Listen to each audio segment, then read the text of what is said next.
The Case of the Ghost of Christmas Past. The New Adventures of Sherlock Holmes by Sir Arthur Conan Doyle and Nora Godwin. Narrated by Bryan Godwin. On the third Sunday of Advent in December 1883, when Holmes and I had just recapped the past year since last Christmas, a well-heeled elderly gentleman visited us in Baker Street who wanted to make use of our services. It was a certain Jacob Marley, a local businessman who ran a branch office in the city of London with a partner and apparently made good business as a moneylender. When Mr. Marley sat on the opposite of us, he radiated an almost cliched hard-heartedness and emotional coldness, just as it is being attributed to the unpopular profession of a credit lender. I must confess that I myself felt a little biased towards our new client. Thus, I was not surprised that Marley had come to us because of a threatening letter. An anonymous blackmailer who had taken hostages, demanding a considerable amount of money. In return, he would not harm his hostages. "The blackmailer has already taken hostages?" asked Holmes, surprised. "This is a serious case, and you should involve the police as well, especially when there is human life on the line." "I was already there," Mr. Marley replied, annoyed, "but it seemed to me that Scotland Yard did not fathom the gravity of the situation. These people don't care about my integrity."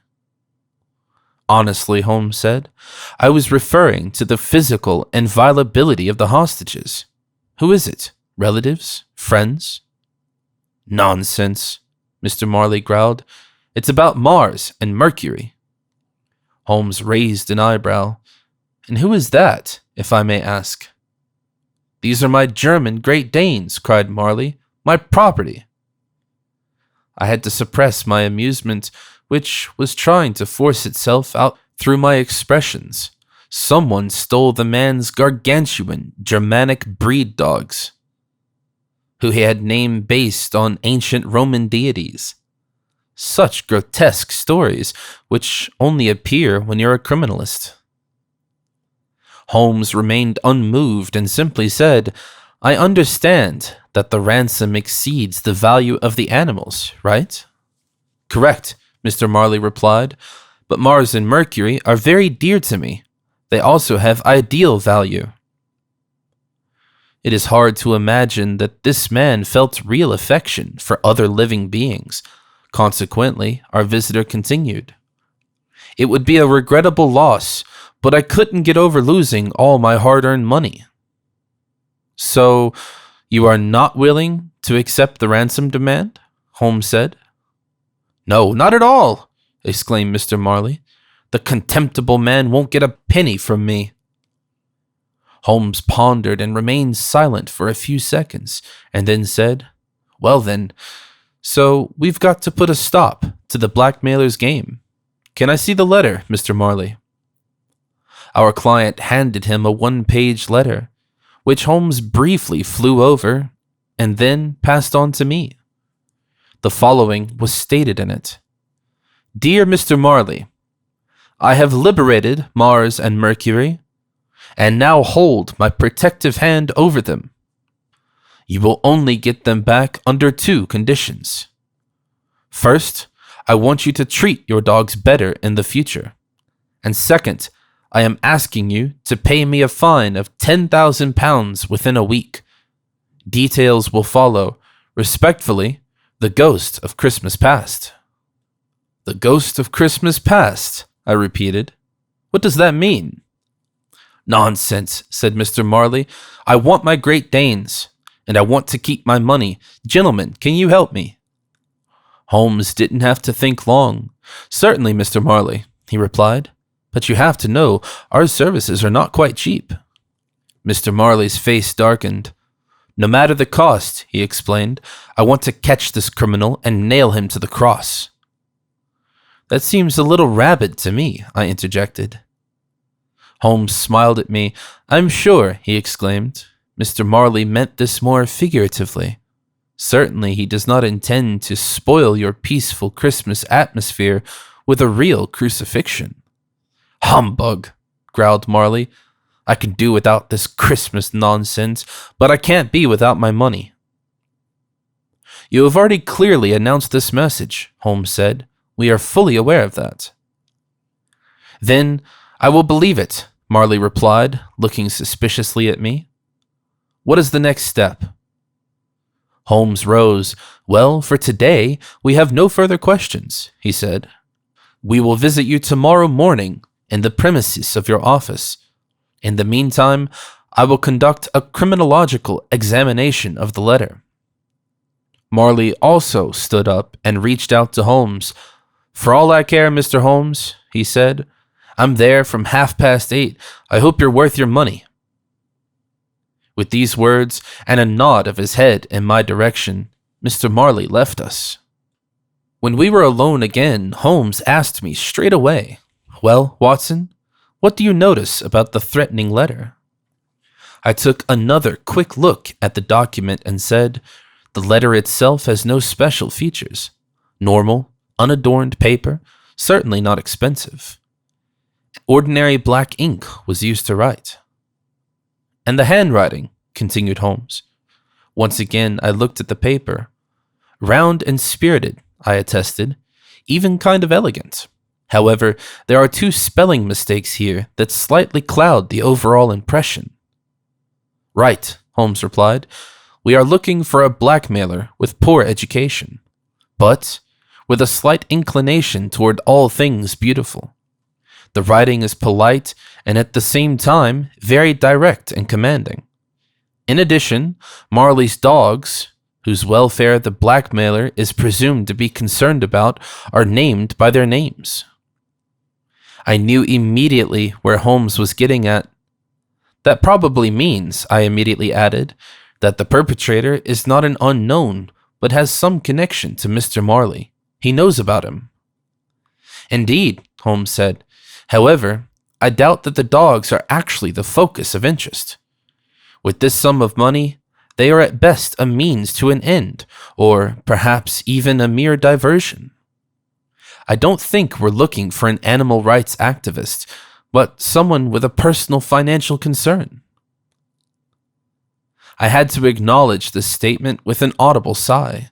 Then we will inevitably look for the needle in the haystack, I replied. As a moneylender, Marley has certainly ruined hundreds of people. All these people have a motive and are considered suspects. We have to narrow things down. Holmes pondered and tapped his chin several times. Finally, he looked at me and said, The blackmailer calls himself the ghost of Christmas past. What is all that about? Maybe it's just a joke, I guessed cautiously. Holmes shook his head. No, he said firmly. The blackmailer wants to express a point of view, or perhaps define a real mission. A religious zealot, perhaps, I suggested. Once again, Holmes denied. He would undoubtedly have invoked God directly, he rightly stated, but Christmas? What do we associate with it? The birth of the Messiah, I answered without even thinking. Holmes then said, That connection has faded a little bit in the last few years. Christmas is becoming more and more profane and commercialized. People are dishing up more than you can eat or drink. Every year we give more gifts than no one really needs, but always have to be more expensive. Quantity before quality.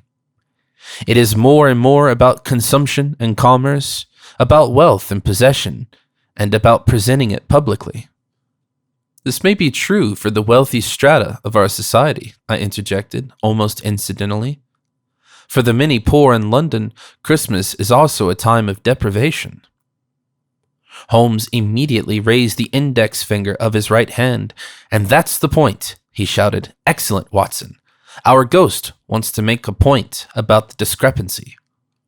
Isn't the letter saying he would impose a fine on Marley? Not because of the dogs, of course, but because of his excessive wealth. This is about correcting material possessions. Maybe, Holmes, I replied. But before we go in to search for a Christmas Robin Hood, we should be aware that this case is still about kidnapping and extortion. Don't get me wrong, I have no sympathy for Mr. Marley's exploitative profession, quite the contrary. But we are committed to our client. Certainly, Holmes replied. I'm just trying to create a perpetrator profile. And our perpetrator, the ghost of Christmas past, wants to bring back the original meaning of Christmas.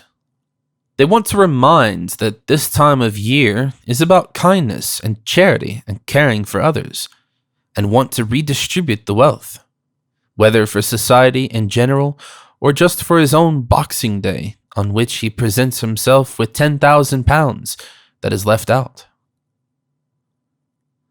The next morning, we went to Mr. Marley's office, which we reached just before 8 a.m., an outwardly highly representative address in the city of London, but unadorned and Spartan. The fact that Christmas was about to take place in a few days could not be seen anywhere.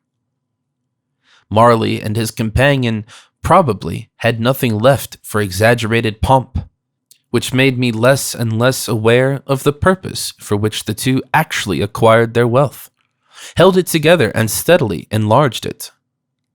The aforementioned co-owner of the company, Mr. Scrooge, was currently on a business trip in Scotland and was not expected back within a week. But Marley was put under even more stress by the fact that Mr. Cratchit, his only employee, had not turned up for work today. "This is really poor ethics," he scolded. "This Cratchit keeps setting the wrong priorities. I pay him 15 shillings a week." Given this salary, one could assume that Mr. Cratchit would only be working part-time, but of course it was different. "Whenever he can, the guy reduces his hours," Marley continued, "but I'll take every missing second of his 60-hour week off his salary." "Is Mr. Cratchit sick often?" I asked. "No, not really," replied Marley. "He's healthy, but his children have constant complaints. And then every time he says he has to take care of them while his wife is with one of the little ones at the poor doctor. If I were him, I would have just put less of them into the world." While I was still taking a breath to answer, Holmes held me back. "What is Mr. Cratchit's usual job?" he wanted to know. "He's our secretary, writer, and accountant," Mr. Marley said. "An absolutely capable man who could absolutely get somewhere in his career. But with these family conditions, I don't think it's going anywhere, sadly." "I understand," Holmes said. "We will have to visit Mr. Cratchit to question him," he said. "You suspect him?" asked Mr. Marley, unmoved. Holmes shook his head. "Currently," he replied, "we are not suspicious of any specific persons yet. However, it would clearly be helpful to our investigation if you could provide us with your customer files. And Mr. Cratchit probably knows best about all these things, right?" "Undoubtedly," Mr. Marley confirmed, handing Holmes a portfolio of documents. "Therefore, I had Mr. Cratchit prepare all the necessary documents from the past 6 months for you last night." "That's very accommodating," Holmes thanked and passed on the business papers to me. "Dr. Watson will carefully evaluate them and scour them for conspicuous individuals." "Of course," I muttered, without any notice. "However, we will also seek the personal contacts with your employee," Holmes continued. "Maybe he's noticed something himself." Mr. Marley frowned to suggest a thought process. "Of course, it's an obvious thought," he said, "that the perpetrator is to be found among our customers. We are a sincere, fundamentally honest company based on trust and commitment.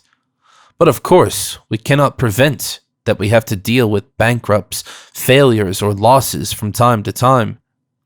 In these cases, We must then resort to seize all the remaining property that served as collateral, or let the commercial court issue a prison sentence to the debtor.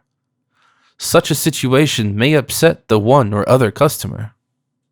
Mr. Marley certainly did not make a secret out of his stone-cold heart. His contempt for human beings caused one's blood to freeze in his veins.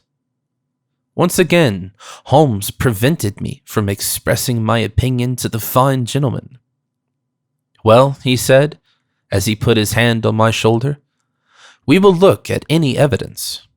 Otherwise, we await the next message from the blackmailer announced in the first letter.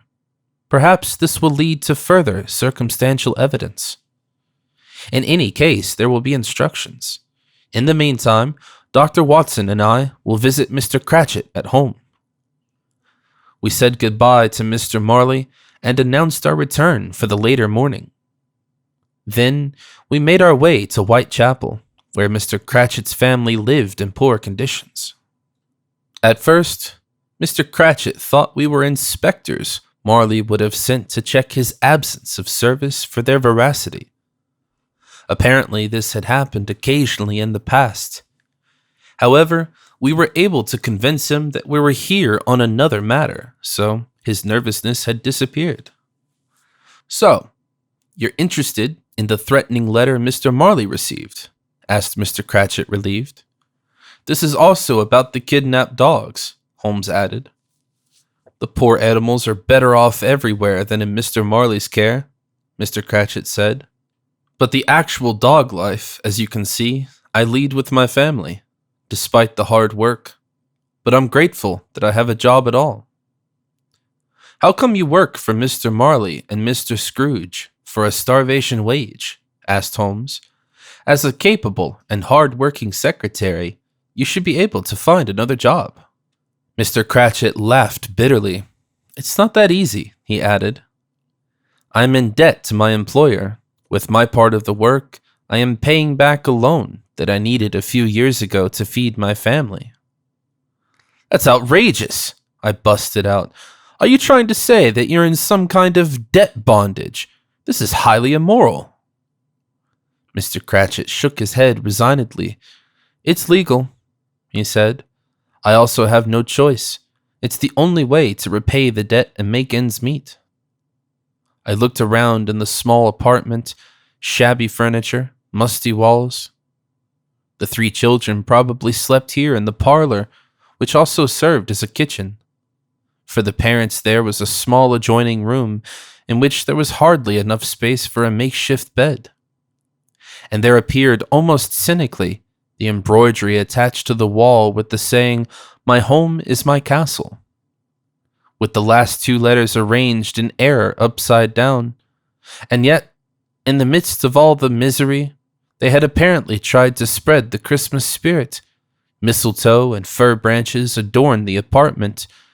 In one corner, there was even the skeleton of a small Christmas tree, equipped with angelic figures made of straw, 2 glass balls, and 4 candles, which would apparently be used repeatedly. "Mr. Cratchit," Holmes began, "we don't want to harass you for too long. You know that we're looking for Mr. Marley's blackmailer, hence our question, does your employer have enemies?" Mr. Cratchit laughed again. "At least he has no friends," he replied, "apart from Mr. Scrooge, of course. As a moneylender, you don't get popular. At first, the customers think that the loan is the salvation, but then it becomes apparent that you can't meet the rates and only accumulate more debt. The inevitable consequence is the loss of all possessions, complete ruin, sometimes homelessness, misery, illness, death. This and nothing else is the moneylender's business model. Mr. Marley has hundreds of enemies in London, but I doubt that any of them will be able to turn a blackmail plan." "You suppose that it was not his clientele?" I asked. "To be honest," Mr. Cratchit said, "it's hard for me to think about it. My youngest son is seriously ill. My wife should come home from the doctor with him. And then we have to think about how we can pay for the medicine. I'm sorry, but you have to find the perpetrator. Of course, Holmes said, and we undoubtedly will. It is far from us to be a burden on you, Mr. Cratchit. We will now leave you. Forgive the disruption. It is all right, Mr. Cratchit said. I'm very sorry that I can't help you. Holmes walked towards the door. Just before that, he stopped and turned around again. Please leave our greetings to Mrs. Cratchit, he says. We wish your son a good recovery and hope that you can have a happy Christmas regardless of your financial problems. Please, don't mind me asking, but it just crossed my mind. Does your wife currently have a job as well? She was a seamstress in a small dressmaker's shop, Mr. Cratchit replied. She learned that in her home in Southern Ireland, but they had to close last year. Lately, she was able to earn a little by taking care of Mr. Marley's dogs. But that is now over. We just don't have any luck. Holmes nodded sympathetically. All the best, he said, opening the door. Dr. Watson, we have to go back. We still have a lot of work to do. I immediately complied with Holmes's request and was the first to leave the apartment through the door frame, which had a dry mistletoe branch attached. On the way back to Mr. Marley, I was still outraged. It's not right, the way that Mr. Marley is treating Mr. Cratchit, I said. It is unworthy and inhumane. After all, we live in the 19th century, not the Middle Ages. Of course, Holmes said, but you yourself said that we had to concentrate on the mission. We would be obliged to the client. Is that no longer the case? I had to think a little bit before I came to a conclusion. Maybe that view was never right, I replied. Maybe we shouldn't have accepted this mandate. That would have been a possibility, Holmes replied. But how would that change the current situation Mr. Cratchit is in? In no way, I admitted after a short thought. But at least we wouldn't be Mr. Marley's henchmen. Holmes shook his head. We are not, he said. As consultant detectives, we are trying to solve a criminal case. In this context, there is sufficient room to act on your personal morality. But for that, my dear Watson, you must keep a clear head and stay focused. Because you were not focused this morning, you did not see the clues. What clues? I asked, astonished. Holmes smiled. Yes, he said, just like I've already said. When we arrived back at the office of Mr. Marley and Mr. Scrooge, our client was already waiting for us impatiently. The announced second letter had arrived in the meantime. High time, gentlemen, Marley cried as we entered. The blackmailer sent another letter. Here, please. He presented Holmes with the letter, which we both began to read together.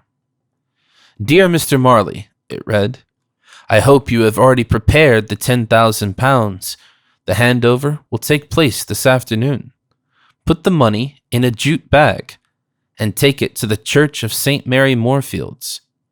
Next to the altar is a Christmas nativity scene. There you are going to deposit the money under the little baby Jesus and move away again. No police. P.S. I heard that you have hired Sherlock Holmes. Tell him Merry Christmas and all the best in the new year. Signed, The Ghost of Christmas Past. Holmes smiled. Well informed, our ghost, he said, and very friendly. Nonsense, growled Mr. Marley. The importance lies in our next steps, not determining whether this Christmas ghost or whatever it is has good manners or not. For a few seconds, Holmes pondered, but in fact he had long since made a decision. We're going to have a play-along, he finally said. Have your senses taken leave? Exclaimed Marley. We are talking about my money here, and of course my dogs. Well, Mr. Marley, Holmes began, we have little concrete evidence, just general considerations. The handover is the logical way to get close to the blackmailer. When he takes the money, we strike. and only then can we undoubtedly convict him. But he should not become suspicious of anything." "But he's certainly going to expect us to wait for him," I said. Holmes nodded. "Of course," he said. "Therefore, his plan will include appropriate countermeasures. The decisive factor will be to be smarter and faster than the blackmailer." Marley was skeptical. "I'm not sure I like this plan," he said. "Are we going to play with real money? My money?" "We have to," Holmes replied. "You can't arrest anyone just because they're taking a bag of paper. And for the time being, we have no other evidence than the potential offense." "Now I'm certain," Marley replied, "that I don't like the plan. But apparently this has to happen." "Good," Holmes said. "Now to the details. What does the handover place tell us? Why is it a church above all places?" "It is a public space," I suspected, "which is visited a lot during the time before Christmas."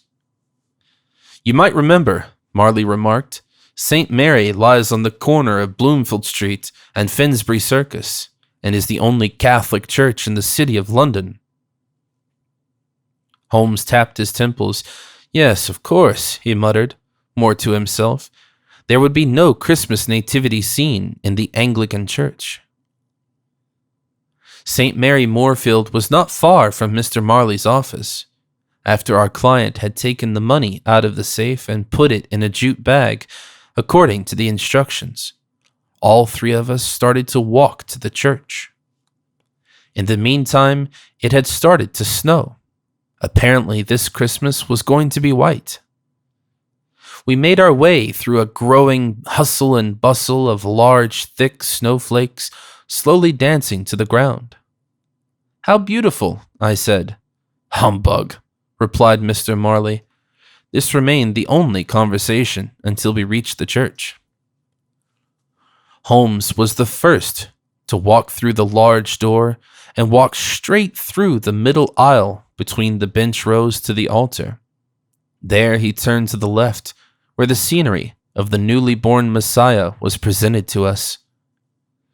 In life size, figures of Mary and Joseph knelt to the left and right of the hay-padded feeding crib in which the baby Jesus lay. The three kings, Caspar, Melchior, and Balthazar, approached from the side, bringing each their own gift. Above the scene was the star Bethlehem, while in this version they had done without the ox and the donkey. Nevertheless, all in all, it was an impressive ensemble. It almost seemed as if the characters were real people. But Holmes was not distracted. He took Marley's bag with the money and placed it under the Messiah as ordered, between the cross frame of his improvised bed. Then we took a seat in the middle bank row and waited for the blackmailer to appear. Holmes and Mr. Marley watched the entrance closely. Apparently, they thought that they would be able to recognize the perpetrator in advance, immediately after he entered. Several times their eyes haunted a particular person, but each time it was a false suspicion. For my part, I still admired the Christmas nativity scene, which, following the Neapolitan model, had obviously been created by a great artist. The robes of the figures fluttered in the air, the eyes shone in the candlelight, and the Virgin Mary even began to move. She flipped the crib of her and God's Son, took the jute bag, and ran away towards the sacristy. This nativity figure was actually alive. Holmes had missed this process, as he was still awaiting the appearance of the blackmailer through the main gate. I hit him sideways with my elbow against his chest. "Holmes," I shouted, "didn't you see that?" The addressee looked at me unsuspectingly, as if I had just woke him up from a dream. What is it, Watson?" he stammered. "This is a trap," I explained, jumping up and pointing to the now incomplete Christmas nativity scene. "There, the Virgin Mary is our ghost of Christmas past. She ran off with the money." "The Virgin Mary," repeated Holmes. "Watson, what are you talking about?" "Listen," I said excitedly. "The Virgin was not a figure, but a disguised person. It remained motionless for hours to deceive us and everyone else." Holmes began to understand and smiled. "That's remarkable," he said, with obvious admiration. Now it was Mr. Marley who punched Holmes in the ribs from the other side. "Mr. Holmes," he shouted, "save your enthusiasm for the acting performance for later.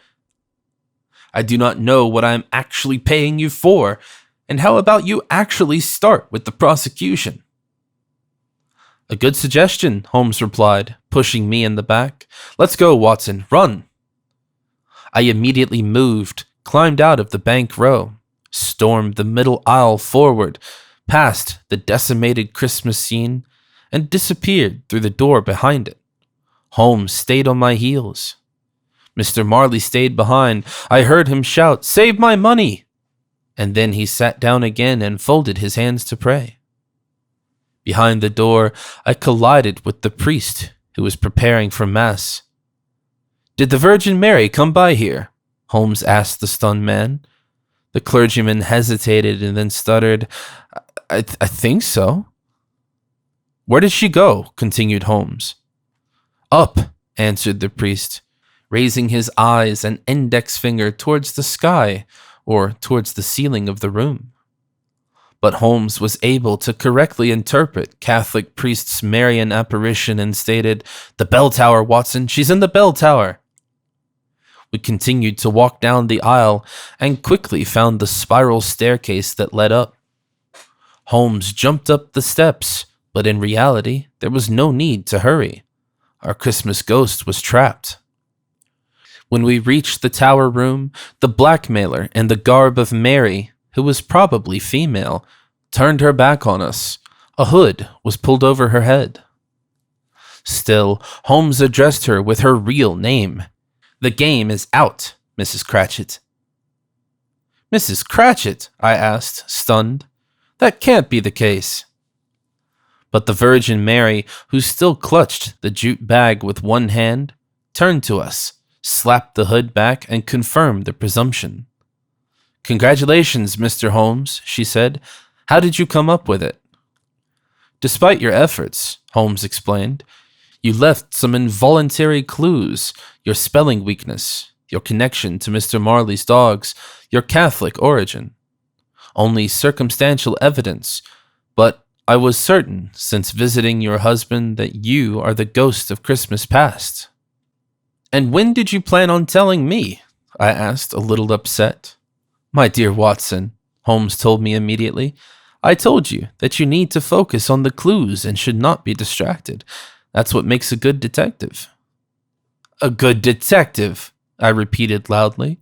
"And then what am I? Father Christmas, maybe?" Before we could continue the banter, Mrs. Cratchit interrupted us. "Stop it," she ordered. "It's not over yet." She went to the outer wooden wing door of the bell room, which led outside, and pushed it open. In front of her now laid a gaping abyss. In no case one would survive a fall down into the street. "Mrs. Cratchit," I shouted, "don't do that." But she took another step towards the open bell arch, almost provocatively stretching a foot in the air. Apparently, she really wanted to jump down at any moment. "Please, Mrs. Cratchit," I almost pleaded, "that's not the solution." "I have to disagree," was the answer. "Do you believe in the immortality of the soul, Dr. Watson? The kingdom of heaven belongs to the poor, right?" I hesitated. "I believe," I finally replied, "that every human soul in this world has an obligation. Your obligation is your family. You can't let them down." "I know," Mrs. Cratchit replied, as she began laughing. Then she opened her jute bag and threw the banknotes up into the air. There, like oversized snowflakes, the hundreds of banknotes danced in the wind and slowly sank down to Finsbury Circus. Soon, the first people passing by became aware of this. "A miracle! It's snowing money!" shouted one, trying to grab one or two notes from the air. Others collected the banknotes that were already lying on the ground in the snow. There was a crowd of people. Street boys, homeless, workers, and employees were gathering. While passing, bankers and aristocrats were just wrinkling their noses. Within minutes, 10,000 pounds were distributed to the population, redistributed from a moneylender to the lower classes. To be precise, it was only 9,000 pounds at first, because Mrs. Cratchit still held a bundle of 1,000 pounds in her hands. When Holmes noticed this, he said, "Let's return at least some of his property to Mr. Marley." Then he took the bundle out of her hand, pulled out a 10-pound note, and handed the rest back to Mrs. Cratchit, saying, "That should suffice. And now, Mrs. Cratchit, I recommend you take the back exit. Merry Christmas." Mr. Marley, down at the street, had tried in vain to dissuade the crowd from collecting his banknotes. When we presented him with the 10-pound note as the only result for our efforts, despair was written all over his face. "And the perpetrator? What happened to him?" he asked. "Sorry, Mr. Marley," Holmes said. "The guy sadly escaped from us in the tower, but at least we can now provide Scotland Yard with a precise description. A slightly older man, somewhat overweight, white hair and a long beard, a red robe, studded with white fur, and he had a Scandinavian accent. I'm sure the police will soon arrest him. After all, he is not a real ghost." 6 days later, on the 4th Sunday of Advent, a messenger brought a letter from Mr. and Mrs. Cratchit. They thanked us for everything and apologized for the inconvenience. They also clarified the whereabouts of the 2 dogs. Mrs. Cratchit had sent them to their Irish uncle on his farm, because she thought that such large dogs as German Great Danes do not belong in the city. "This whole case," I said to Holmes, "will remain a regrettable flaw in your impeccable statistics. Perpetrators, money, and dogs are gone. Rarely have we had such bad press and public talk." "Do you really want to weigh statistics against human fate?" asked Holmes. "That's not necessarily like you." "I know," I confirmed. "Not mine, but yours, with all due respect." "My dear Watson," Holmes began with obvious pleasure, "a wise man said recently in my presence that every human soul in this world has a duty. My obligation may be to investigate criminal cases, but no one can oblige me to share the results of my investigation with everyone." "I understand," I replied, "and a good friend of mine recently said that there is always enough room for personal morality in the context of criminal investigations. I am pleased that we were able to put this into practice and verify it immediately."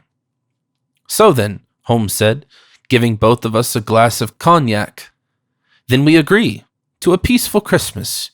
May we be unemployed in the next few days." "Don't take this the wrong way, Holmes," I replied, raising my glass, "but let's stay unemployed for the next 12 months. Happy New Year."